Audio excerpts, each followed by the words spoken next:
Hello mga kaogang! Ayan, nag-dinner po kami ni Ogong. Dito po yan, malapit lamang po sa aming Barangay Wawa. Sa labas lang po ng kanto yan. Ito po ay matagal na rin pong restaurant at nadadaanan po namin.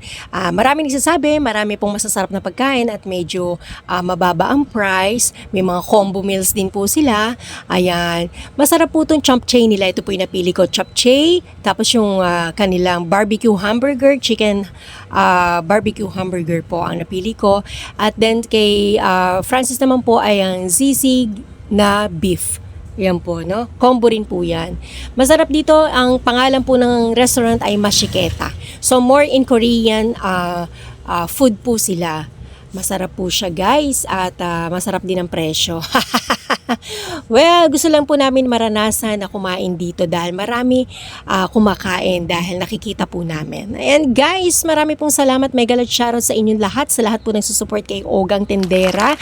Every morning 4 a.m. hanggang 6 o'clock po. Minsan maaga rin po ako natatapos sa aking live. At marami pong salamat talaga and Merry Christmas to all of you guys. Thank you so much. Ayan, tinreat namin ang isa't isa at dahil nagustuhan namin na kumain dito at nagutom din po kami dahil galing po kami ng palengke, Pasig Palengke. Hinapon po kami ng punta dahil po sa umaga marami po kaming ginagawa.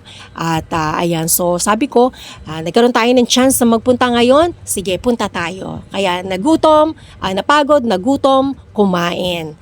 Ayan guys, marami pong salamat once again, marami pong salamat sa inyong lahat. Thank you so much and God bless us.